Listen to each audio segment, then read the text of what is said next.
નમસ્તે, જય માતાજી।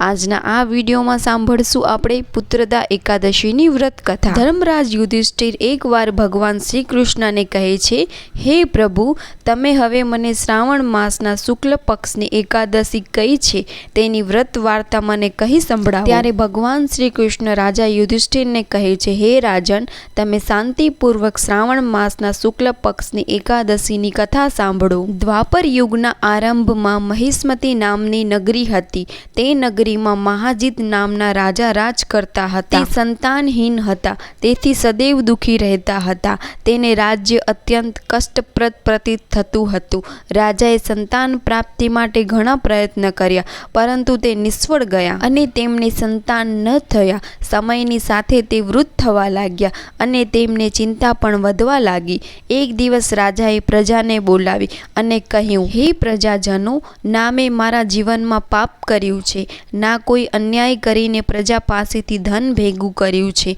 ન તો કોઈ બ્રાહ્મણ દેવતાનું દાન છીનવ્યું છે। મેં પ્રજાને હંમેશા સંતાનની જેમ પાડી છે। મેં અપરાધીને દંડ દીધો છે। મેં ક્યારેય કોઈ પાસે રાગ દ્વેષ કર્યા નથી, બધાને સમાન માન્યા છે।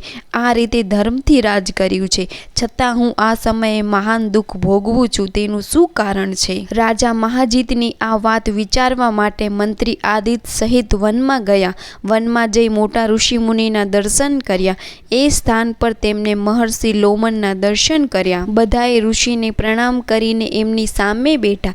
એમના દર્શનથી બધાને ખૂબ પ્રસન્નતા થવા લાગી અને કહેવા લાગ્યા, હે ઋષિ, અમારા અહોભાગ્ય છે કે અમને તમારા દર્શન થયા।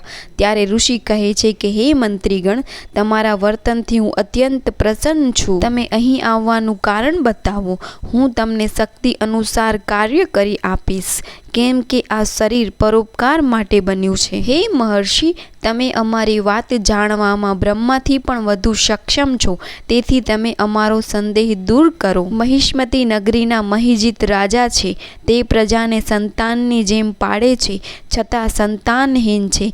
તેનાથી તે અત્યંત દુઃખી રહે છે। અમે લોકો તે રાજાની પ્રજા છીએ। અમે લોકો તેમના દુઃખથી દુઃખી છીએ, કારણ કે પ્રજાનું કર્તવ્ય છે રાજાના સુખમાં સુખ માને અને રાજાના દુઃખમાં દુઃખ માને। એમના સંતાનહીન હોવાનું કારણ મળતું નથી, તેથી અમે લોકો તમારી પાસે આવ્યા છીએ, જેથી અમને તમારા દર્શન થયા। અમને પૂર્ણ વિશ્વાસ છે કે અમારું કષ્ટ અવશ્ય દૂર થશે।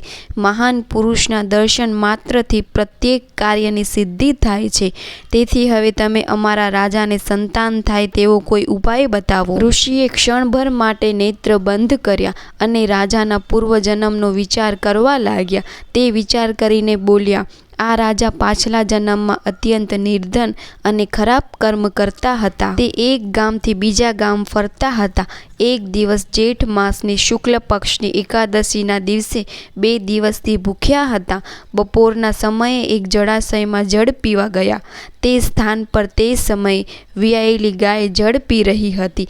રાજાએ તરસી ગાયને ભગાડીને સ્વયં જળ પીવા લાગ્યા। તેથી રાજાને આ દુઃખ ભોગવવું પડે છે। એકાદશીના દિવસે ભૂખ્યા રહેવાથી તે રાજા થયા અને તરસી ગાયને હટાવવાથી સંતાનહીનતાનું દુઃખ ભોગવી રહ્યા છે। આ સાંભળીને મંત્રીગણ બોલ્યા, હે મહર્ષિ, શાસ્ત્રમાં એવું લખ્યું છે, પુણ્યથી પાપ નષ્ટ થઈ જાય છે। તેથી કૃપા કરીને રાજાના પૂર્વજન્મના પાપ નષ્ટ થવાનો કોઈ ઉપાય બતાવો, કારણ કે એ પાપનો ક્ષય થવાથી સંતાનની ઉત્પત્તિ થશે। મંત્રીગણના વચન સાંભળીને ઋષિ બોલ્યા, હે સજ્જનો, જો તમે શ્રાવણ માસના શુક્લ પક્ષની પુત્રદા એકાદશીનું તમે બધા વ્રત કરો અને રાત્રે જાગરણ કરો, તે વ્રતનું ફળ રાજાને પ્રદાન કરી દો, તો તમારા રાજાને સંતાન અવશ્ય થશે। સમસ્ત દુઃખ નષ્ટ થશે।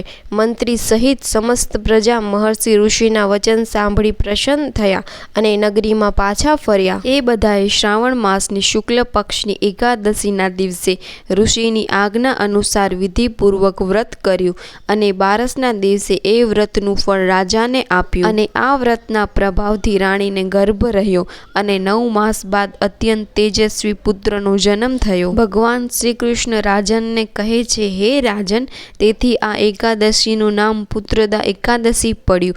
જે મનુષ્ય સંતાન પ્રાપ્ત કરવા ઈચ્છે છે આ એકાદશીનું વિધિપૂર્વક વ્રત કરવું જોઈએ. આ વ્રતના પ્રભાવથી લોક પરલોકમાં સ્વર્ગ મળે છે. જે મનુષ્ય આ એકાદશીનું મહાત્મય સાંભળે છે તે સર્વ પાપમાંથી મુક્તિ મેળવે છે. આ લોકમાં સંતાનનું સુખ ભોગવે છે.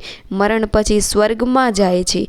એવી રીતે ભવિષ્ય પુરાણમાં પુત્રદા એકાદશીનું મહાત્મય કીધેલું છે.